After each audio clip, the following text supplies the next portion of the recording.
Fala galera, bom dia, boa tarde, boa noite, estamos juntos, Gustavo Lima na área aqui, História em Casa e História Vida, parceria aí da página e também do YouTube da galera do História em Casa. E aqui os vídeos também do História é Vida, com o Gustavo Lima você já conhece, a nossa série aí, História, Memória e Patrimônio, para a gente discutir um pouquinho alguns conceitos importantes e também informar a galera sobre o que é, o que pode ser e o que pode ser estudado dentro dessa área da história. No vídeo passado...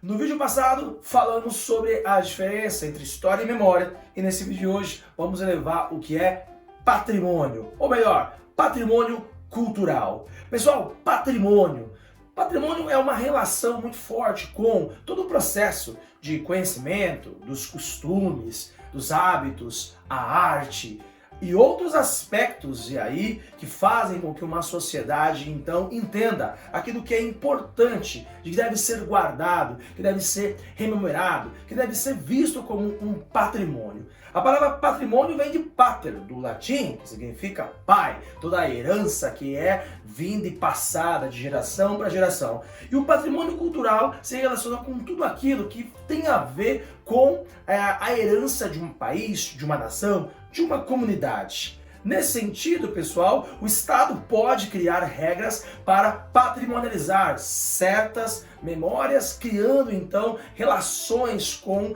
aquilo que é e deve ser lembrado. E não necessariamente o Estado precisa patrimonializar. Às vezes uma comunidade também guarda aí os seus próprios interesses patrimoniais. O que é o patrimônio cultural? O patrimônio cultural tem a ver com a importância histórica que determinadas memórias vão sendo levadas. Arquitetura, festas, danças, música, culinária, modos de fazer, tudo aquilo que se relaciona com a história de uma determinada sociedade, local, é visto como um patrimônio que representa a cultura. Tem a ver com a identidade daqueles locais, tem a ver com a identidade daquela nação, tem a ver com a identidade daquele determinado povo. Assim, a gente pode pensar o seguinte, você vai lembrar que há um significado para o patrimônio cultural. Em 1937, lá no auge do governo Vargas, é isso mesmo, na história temos lá o período Vargas, o Vargas ditatorial, ele começou a criar um processo de nacionalismo e nesse processo então foi instituído um órgão chamado aí de IPHAN, ou seja, Instituto de Patrimônio Histórico e Artístico Nacional. Assim sendo, a partir de 1937, pessoal, a gente consegue pensar que na Constituição de 1937, você tem a ideia de que o patrimônio tem a ver com bens móveis e imóveis, aquilo que tem a ver com o processo de uma nação. Isso versa sobre a proteção e é visto assim como até mesmo um crime, a destruição daquilo que seria patrimonializado a partir do IPHAN. Nesse ponto então, pessoal, a Constituição de 37, ela acaba então criando a lógica do que é então o patrimônio, que é patrimonializar determinados locais. Nesse sentido, podemos pensar dois tipos de patrimônio. A gente tem a ideia do patrimônio material e do patrimônio imaterial. No sentido patrimônio imaterial, o que nós temos isso? É tudo aquilo que é intangível, aquilo que não é pegado, aquilo que você não consegue, então não tem matéria. Exemplos, festas, danças, músicas, saberes, modos de produzir, tudo isso é visto como patrimônio imaterial. No Brasil, olha, aqui esse professor que vos fala foi na sua adolescência um praticante de capoeira. A capoeira é um patrimônio imaterial.